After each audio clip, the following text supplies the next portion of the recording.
it feels, from my perspective, very old school and sort of a cinema lost of Fred Astaire and just very joyful and generous. And it's not necessarily what is in vogue as far as like behavioral acting and very natural storytelling, but it's, when done right, it's very joyful to do, and as an audience member, it's very generous to receive, I think. My sister danced at the School of American Ballet in New York, and I vividly remember, because they sort of struggled to get any sort of male dancers there at the time, at least, and I remember them trying to hook me then, but I never really had the bug. I don't know.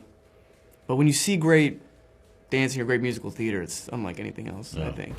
I like, personally, to bring misery onto all film sets if I possibly can. I'm miserable myself. I like to spread negativity. On this one, I didn't entirely succeed because he's irrepressible, Paul King. He basically is Paddington in a human costume. And he brings all that niceness and he actually likes people. What a perv. You know, I wonder, Hugh, if you didn't have this direct line and relationship with Paul, do you think, would your agents have ever sent you an Oompa Loompa role to even consider? Would that have even crossed your path? Oh, yes, I think so. They know that I'm into the freak show stage of my career now. It's all I can get. Timothée, how did your friends and family sort of react when you said that you were thinking about signing on to this, or excited? Definitely, my mom was very excited. You know, my mom who showed me the Gene Wilder version very young, it's the second big movie I've done. You know, Dune is I'm talking like on a large scale. You know, so this is of a way different tone and flavor, but it was equally fun to work on in a much different way. There was a rather unpopular little man in Scotland I knew called Archie with red hair. He was much shorter than anyone else. He had short man complex, a bit bossy, and not much loved. Like my poor Oompa Loompa, he's not really loved by his own tribe. He's been slung out for being a useless guard of their cocoa beans.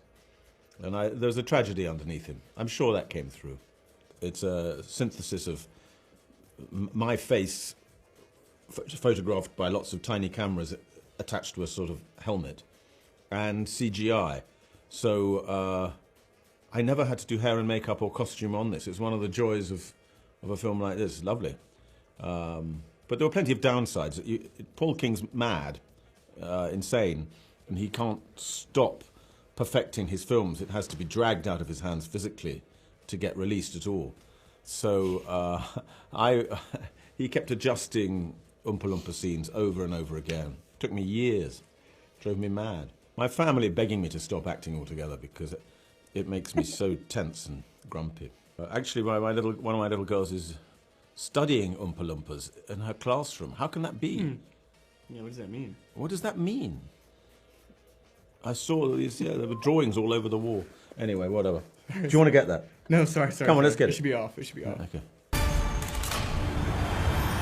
Oh, the sets, the amazing sets. Yeah. And the tactility It of was. them. It was. 'Cause they're all real, right? There's yeah. no green screen. Very little green screen. It's a dream. You know, that's what you want as an actor, is to have it practically there in front of you. And this is David Hayman's not the director on this, he's a producer, but these films he's produced, like Barbie, like Harry Potter, like Wonka, they're world building, they're very involved. And it's the opposite of acting across nothing in green screen, you know. There's something wrong comes through in green screen scenes, don't you think? Yeah, absolutely. They're a bit soulless. Yeah. They're a bit too digital. Bring back analog, I say. Yes. The giraffe, I imagine, was just a real giraffe. It was a real giraffe. He's an actor. Yeah. This is his fourth film. But his real love is the theatre, he was telling me. We used to have lunch. He began with the Royal Shakespeare Company, and then he toured a bit. But anyway, he was great in the movie. I have always thought that films which don't, if you don't mean the film, if the filmmaker doesn't mean it from their heart, it shows up. it goes. And one of the things that made all those romantic comedies that I made with Richard Curtis work, apart from the fact that he's very good at writing comedy, was that he meant it. He really cared about love, and he was always falling in love and falling out of love and being traumatized by it. He meant it. Paul King means all this, the message of Paddington and the message of this one, you know, family matters, and it's the people you share your chocolate with. It's not a trite, tacked-on motto. It comes from his heart. You know, retelling stories of beloved characters, people's switch is immediately into skeptical, as you just put it. But, you know, Paul King means it, as Hugh so wonderfully just put it. He really means it. I would be equally suspicious too, but the story... And grew up and loved Roald Dahl and Charlie and the Chocolate Factory. Passionate about it. So it's not just, well, this looks like a franchise we could make some bucks off. Yeah, he lives it. Yeah. He lives it. And he worked on this for 3.5 or 4 years or something. And I don't want to get ahead of ourselves, and people will think what they will when they see it. But when it reminds me when we were making Little Women, and Greta Gerwig said something like, for anybody that's saying that a lot of versions of this have been made, you know, when it's done well, no one complains, or something like that. She said something along those lines. And I think Paul really did that here. To me, there's nothing sadder than people watching films, you know, on their telephone. Yeah, I think that would be great. But I personally think the cinemas have to improve. I think they've got to turn the bloody sound down. Why is it so loud in there? Did you find that? Or am I just old? It's unbearable. My children cry. What did you think last night? Too loud? Perfect, but too cold.